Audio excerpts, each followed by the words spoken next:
Merci de me suivre sur YouTube. N'oubliez pas de me rejoindre sur Insta. Hey, salut tout le monde! Aujourd'hui, on se retrouve pour une vidéo qui est un peu spéciale parce qu'elle va s'adresser exclusivement aux étudiants ou aux futurs étudiants du BTS Diète. Donc, je suis vraiment désolée, ça fait un bail que j'ai pas pensé à vous, que j'ai pas fait de vidéo BTS. Bon, je vous avouerai que j'étais un peu prise niveau travail, niveau pâtisserie, parce que bon, vous savez que j'ai un enfant, qu'il est petit, donc il me sollicite pas mal pour tout ce qui est goûter, gâteau, etc. Mais bon, j'ai échangé avec certains d'entre vous, donc en commentaire, sur Insta, sur Facebook, etc. Donc voilà, ça m'a donné une idée d'un nouveau format de vidéo que j'avais jamais fait avant. Donc écoutez, vous me direz ce que vous en pensez. Restez bien jusqu'à la fin, comme ça vous pourrez me faire votre feedback après. Donc en fait, j'ai eu énormément de demandes du style « Mais comment t'as fait justement avec la biochimie, vu que du coup t'étais pas issu d'une filière scientifique, est-ce que tu t'en es sorti, etc. » De mémoire, j'ai eu 15 ou 16 à l'examen, donc je pense que je m'en suis sortie. Je sais pas comment j'ai fait, mais voilà. Donc ça m'a donné l'idée de vous faire ce genre de vidéo-là. Alors, avant tout, je vais mettre un disclaimer. Je pense que je vais mettre un gros triangle orange, là, en mode « Attention, je ne suis pas prof. Je n'aurai pas la prétention de vous faire un cours de biochimie. Par contre, je me suis dit que j'allais essayer de vous transmettre ma méthode d'apprentissage. C'est-à-dire, comment est-ce que j'ai fait pour, justement, m'approprier cette matière-là qui, pour moi, a été complètement... Enfin, c'était du chinois, quoi, autant vous le dire. Ce que j'aurais aimé qu'on me donne, moi, quand j'ai commencé le BTS. Donc, je vais aborder certaines notions. Vous attendez pas à avoir un cours complet parce que déjà, ça tiendra pas en 10 minutes. Et comme je l'ai dit, c'est pas mon métier, c'est pas ma vocation non plus. Mais je vais essayer, en fait, de vulgariser un peu certaines notions pour que, si comme moi, vous êtes complètement hermétique à tout ce qui est scientifique, ça puisse quand même vous parler. Je me dis que ça peut peut-être être intéressant pour ceux qui se posent la question, qui hésitent à s'inscrire parce que justement, ils savent pas très bien dans quoi ils se lancent. Donc voilà, j'espère vraiment que la vidéo vous plaira. Et s'il vous plaît, si le format vous plaît, n'hésitez pas à me le mettre en commentaire parce qu'encore une fois, c'est la première fois que je fais ce genre de vidéo-là, donc je sais pas du tout dans quoi je me lance. Est-ce que c'est le genre de choses que vous attendez pas, qui vous intéresse ou pas? Donc voilà, vous savez que je réponds à tout le monde. Parfois, c'est pas dans la minute, mais j'essaye vraiment de laisser 0 commentaire sans retour. Donc voilà, faut vraiment pas hésiter à me solliciter.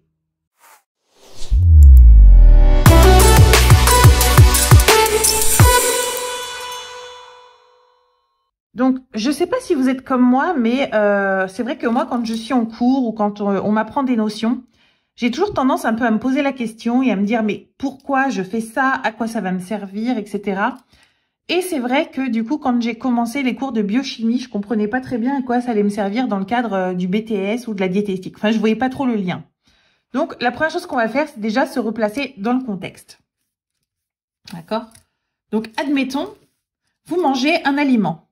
Bon, on va prendre, qu'est-ce qu'on prend? Allez, une banane, au pif. Bim. Ne croyez pas que quand vous mangez la banane, alors excusez mes compétences artistiques, c'est 0, mais bon, l'essentiel c'est que vous compreniez les notions. Ne pensez pas que quand vous allez manger la banane, vous allez l'utiliser telle quelle. Non.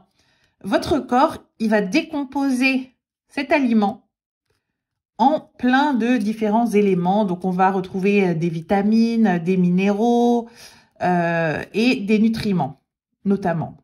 Des fibres aussi, hop. Ok. Pour l'instant, on va vraiment s'atteler à la partie nutriments. Donc, ce qu'on appelle nutriments, c'est les glucides, les lipides, les protides. Donc, si on doit vulgariser ça, les sucres, les graisses, les protéines. Vous avez vu, j'ai dégainé mon cahier magique, comme ça je peux vous faire des dessins. Parce que je trouve que c'est beaucoup plus facile à comprendre quand on a une image sous les yeux. C'est pour ça que même si je ne sais pas dessiner, je trouve que c'est quand même pas mal de procéder de cette manière-là. Pour dégrader votre banane, votre corps, il va avoir recours à des réactions chimiques. Des réactions chimique. Voilà. Et la biochimie, justement, la biochimie, c'est l'ensemble des réactions chimiques des êtres vivants. Et en fait, en BTS, la notion de biochimie, donc de réaction chimique, elle va s'appliquer essentiellement à ce qu'on appelle le métabolisme.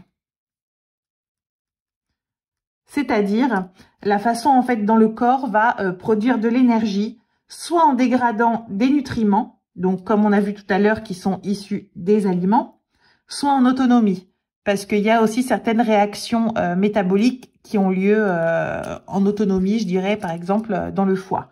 Bon, je vais pas rentrer là-dedans tout de suite. Pour l'instant, on est vraiment sur les notions de base. Donc voilà, c'est pour ça que je vous dis souvent que la biochimie, même si c'est pas la matière qu'on préfère et qui est pas la plus simple au monde, il faut quand même comprendre les notions, le pourquoi du comment et plus généralement le contexte. Donc c'est ce que je viens de vous donner. Voilà. Donc dans cette vidéo-là, vu que c'est la première et que je sais pas très bien où je vais, ni si ça va vous plaire ou quoi que ce soit, je vais vous parler vraiment des notions de base, donc la formation des molécules, des atomes, et on verra par la suite, parce que là, je suis en totale impro. En fait, il faut imaginer, votre corps est composé de cellules. Bon, je vais la dessiner ici, voilà. Bon, il y a un noyau, il y a différents éléments aussi, des mitochondries, voilà. Bon, pour l'instant, on va juste parler de la cellule en tant que telle. Imaginez-vous que votre circulation sanguine, c'est une autoroute, d'accord? Donc ça, c'est le sang. C'est une autoroute. Dans cette autoroute-là, évidemment, il y a des voitures qui circulent. Donc ici, les voitures, ça va être notamment les nutriments. Donc là, on va mettre par exemple des glucides. On va mettre des lipides, des minéraux. Na+, c'est du sodium. Hein.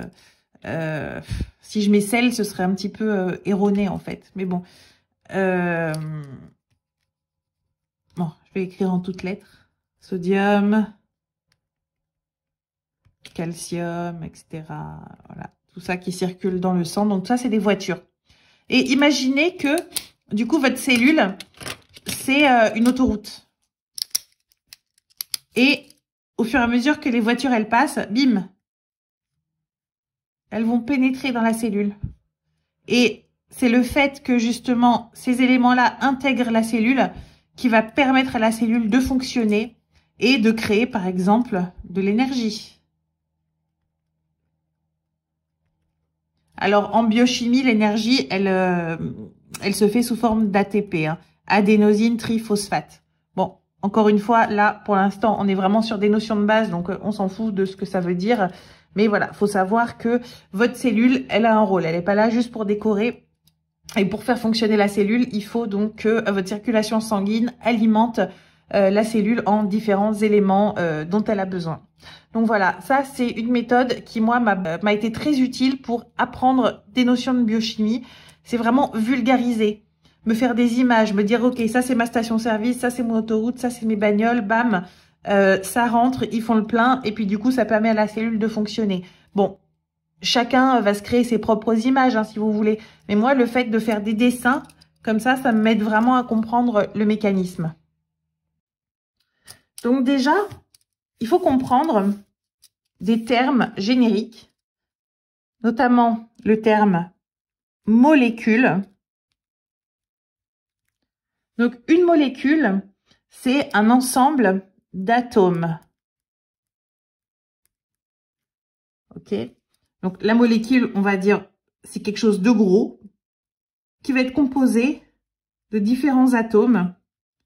Bon, évidemment, là, je dessine absolument n'importe quoi. Mais voilà, grosso modo, ce sont des atomes qui vont être liés entre eux par ce qu'on appelle des liaisons chimiques. Et ces liaisons chimiques-là, elles vont être générées, si je peux m'exprimer ainsi. Encore une fois, je suis pas prof, donc excusez-moi s'il y a des termes parfois qui sont pas forcément adaptés, mais en tout cas, encore une fois, moi, j'essaie de vous donner vraiment la méthodologie d'apprentissage. Hein, mais voilà, donc en fait, les liaisons chimiques que vous voyez sous forme de bâtons ici, elles sont engendrées en fait par les électrons. Donc, ça nous amène à un troisième terme important, un atome, c'est composé d'un noyau et d'un nuage d'électrons qui vont être répartis en différentes couches. Alors, je sais, c'est un petit peu théorique comme ça, mais il faut vraiment s'imaginer la représentation graphique, d'accord? Comprendre le fait que dans cet atome-là, il y a une activité électrique. Donc, si vous voyez, prenons l'exemple d'une pile, d'accord? Bon, les piles carrées, il n'y a plus personne qui les utilise, mais c'est pas grave, c'est le meilleur exemple. Vous avez, vous vous souvenez, vous avez deux machins là, en cuivre, qui sont ici. Il y en a un qui représente le moins, il y en a un qui représente le plus, d'accord? Et quand on vient mettre en contact des éléments polarisés, donc plus ou moins, c'est là où on va générer une activité électrique. Et ben, pour votre atome, c'est exactement la même chose. Donc, je vous expliquais que votre atome, il est composé d'un noyau et de nuages d'électrons qui se répartissent en différentes couches. Donc, le noyau, il se compose de ce qu'on appelle des protons qui ont une charge positive, hein, rappelez-vous de votre pile, et de neutrons. Donc, comme leur nom l'indique, leur charge est neutre, d'accord? Donc, le noyau est toujours chargé positivement. Les nuages d'électrons, eux, ils sont chargés négativement, d'accord? Si vous avez 6 protons et 6 électrons chargés négativement, votre atome, il va être neutre. Et c'est comme ça qu'on va se retrouver, par exemple, avec un atome d'hydrogène ou encore de carbone. Mais en biochimie, vous allez rarement trouver juste des H. Hein. Vous allez souvent trouver des H+. Donc, tant qu'on va parler d'atomes, il va falloir se familiariser un petit peu avec la lecture du tableau périodique. Et du coup, pour vous le commenter. Donc, je vais essayer de vous le mettre en plein écran. Je ne sais pas si ce sera très net, donc je vous le ferai également sur papier tout à l'heure pour rentrer un peu plus dans le détail. Mais comme vous voyez, c'est une sorte en fait d'annuaire des différents éléments. Donc, ils sont classés par ce qu'on appelle le numéro atomique. Donc, je vais vous montrer, par exemple, ici, je vais entourer l'atome d'hydrogène. Donc, l'atome d'hydrogène a le numéro atomique numéro 1. Le C de carbone, vous allez voir que son numéro atomique, c'est le 6. Donc, vous allez voir que ça a une importance relative. Donc, le tableau périodique, vous n'avez pas besoin de le connaître par cœur hein, pour le BTS. Mais bon, il faut quand même connaître les principaux. Donc, le H pour hydrogène, le C pour carbone, l'O pour l'oxygène, bien sûr, le Fe pour le fer, le Ca pour le calcium, le Na pour le sodium. Voilà, bon, après, il y en a certains à connaître, mais de toute façon, au fil de votre BTS, vous allez en entendre parler tellement souvent que vous serez tous des pros des atomes.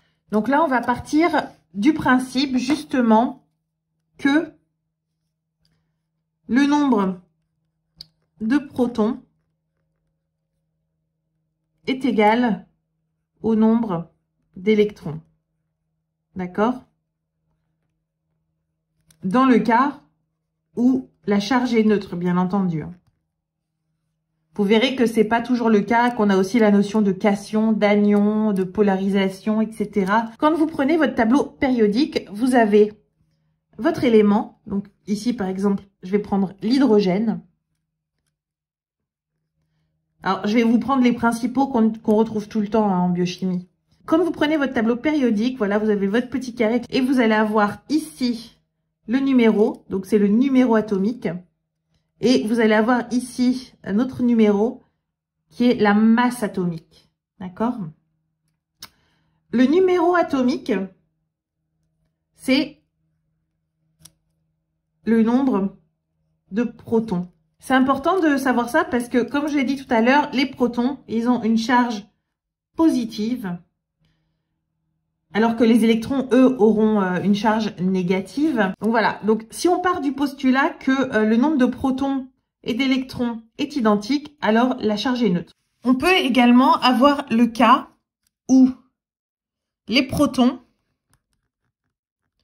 sont en nombre supérieur aux électrons,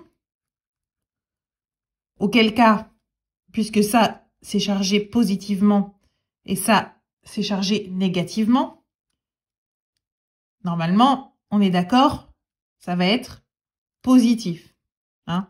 C'est comme si vous faites 4 moins 2, ça fait 2. Donc, c'est une charge positive. C'est ce qu'on va appeler un cation. On va avoir le cas où les électrons,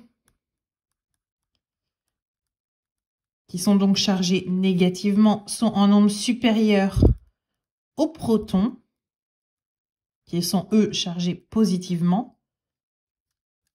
Et là, on va avoir par exemple moins 4 plus 2, et ça fait moins 2. Ça veut dire que là, mon atome, il va être chargé négativement. Et c'est ce qu'on va appeler un anion. Alors, cette notion, en fait, de charge ou de ionisation, hein, comme on va dire, ça va être intéressant, notamment quand on va commencer à aborder les formules, les équations d'oxydoréduction. Alors, ça y est, j'ai prononcé le mot équation. Je suis sûre qu'il y en a qui se sont évanouis. Mais encore une fois, je vous expliquerai du coup dans une autre vidéo, si le format vous intéresse et si vous voulez en savoir plus, justement, comment est-ce qu'on fait pour réaliser ces équations d'oxydoréduction quand on est nul en biochimie et qu'on ne comprend rien. Voilà, donc j'espère déjà que vous avez compris cette notion-là de charge. Votre atome, il peut être chargé positivement ou négativement. Ça va être intéressant parce que du coup, tout à l'heure, on a vu des atomes neutres. Et là, je vais vous montrer maintenant un atome ionisé. Donc, je vais prendre par exemple le cuivre qui s'écrit Cu. Donc, la masse atomique, c'est 63. Le numéro atomique, c'est 29. Vous pouvez le retrouver dans votre tableau périodique des éléments. Et la charge ici, ça va être 2+. D'accord? Donc là, c'est la charge. Ça, c'est le numéro atomique qui correspond au nombre de protons. Rappelez-vous de votre atome avec le noyau et ses couches d'électrons qui gravitent aux alentours. Et ici, la masse atomique. Alors, je vous ai pas beaucoup parlé de la masse atomique, mais en fait, la masse atomique, c'est le nombre de protons plus le nombre de neutrons. En fait, si vous voulez, c'est le poids, je dirais, je sais pas si c'est le bon terme, mais le poids du noyau de cet atome-là. D'accord? Si je veux retrouver, en fait, de quoi est composé cet élément-là de cuivre. D'accord? Donc, je sais que je vais avoir 29 protons, hein, puisque de toute façon, c'est une donnée qui m'est indiquée directement dans mon tableau. Je vais avoir 29 protons. 29 plus X égale 63. Donc 63, c'est ma masse atomique et 63, c'est les protons plus les neutrons. Donc le X ici correspond aux neutrons. Donc là, bon, ça sert à rien d'avoir fait une filière scientifique. Hein. On se rappellera quand même que pour obtenir X, c'est donc 63 moins 29 égale 34. Donc on a 34 neutrons dans cet atome. Et maintenant, on a dit que le 2+, ici, c'était la charge. D'accord? Donc ici, on voit que c'est 2+, donc la charge, elle est comment? Elle est positive. Donc automatiquement, rappelez-vous ce qu'on a fait juste avant, si la charge est positive, ça veut dire qu'il y a moins d'électrons que de protons. D'accord? Donc ici, on aura proton supérieur à électron. Juste comme ça, hein, ça c'est juste pour rappel. Donc ça c'est négatif, ça c'est positif. En fait, il faut que vous sachiez que les atomes, ils vont toujours interagir selon leur charge pour devenir électriquement neutres. C'est leur objectif final. Donc ici, on voit que la charge est positive. D'accord? Donc ça veut dire quoi? Ça veut dire qu'il va lui manquer des électrons pour revenir à 0. Je sais pas si je m'exprime correctement, en fait. Si je suis à plus 2 et que je veux revenir à 0, il faut qu'ici j'ai moins 2. D'accord? Et comme on sait que les électrons sont négatifs, ça veut dire quoi? Ça veut dire que cet atome-là, il va avoir besoin de capter 2 électrons supplémentaires pour devenir neutre. Est-ce que je suis claire? Donc, fort de cette observation-là, je vais reprendre mon nombre de protons. Donc ici, c'était 29. Bon. Ah, j'ai plus d'encre. De notre postulat précédent, hein, où on vous disait que proton égale neutron pour que la charge soit neutre. Ici, j'ai 29 protons. Et il me manque 2 électrons pour être neutre. Donc, c'est-à-dire que ici, je suis à 27 neutrons. Hein, 27 plus 2, chez moi, ça fait 29. Donc, on est bon. Donc, cet atome-là, il va être composé de 29 protons, 34 neutrons. Pardon, excusez-moi, ici, je me suis trompée. C'est pas neutrons, c'est électrons. J'espère que vous m'avez corrigé chez vous. Voilà. Et 27 électrons. Donc, à quoi ça sert de comprendre tout ça? Parce que foncièrement, qu'est-ce que ça va nous changer la vie de savoir que cet atome de cuivre-là, il a des protons, des neutrons, des électrons. Enfin, foncièrement, on s'en fiche. Mais pas du tout. En fait, l'objectif de comprendre ce déroulé-là, de savoir lire les chiffres, de savoir retrouver les composantes, c'est pour comprendre tout simplement le langage de la biochimie. Parce que ça sert à rien de se plonger dans des schémas de molécules super compliqués ou du métabolisme ou de l'absorption des différents nutriments, etc. si on comprend pas déjà la base. Qu'est-ce que c'est? Parce que là, on est resté sur des atomes simples, mais quand vous allez voir des molécules, elles vont être composées de dizaines d'atomes. Donc leur charge, elle va être complètement différente. Et les liaisons et les réactions chimiques qu'elles vont engendrer dans l'organisme, elles vont être facteurs de toutes ces composantes-là. Donc en fait, le fait de comprendre la notion d'atome, ça va permettre dans un deuxième temps d'élaborer des molécules qui sont plus complexes, comme le glucose, le lactose, les lipides, etc. Donc qui vont être des notions dont vous aurez besoin du coup dans votre BTS. Je vais vous faire un petit résumé de ce qu'on s'est dit dans cette vidéo. Donc on a dit que l'atome était composé d'un noyau contenant des protons et chargés positivement et des neutrons chargés neutres en fait, je sais pas comment tourner ma phrase. Qu'autour de ce noyau-là gravitaient des électrons qui, eux, sont chargés négativement. Voilà. Je vous montrerai dans une deuxième vidéo la notion de couche externe, etc. Bon, là, voilà, c'est simplement l'introduction.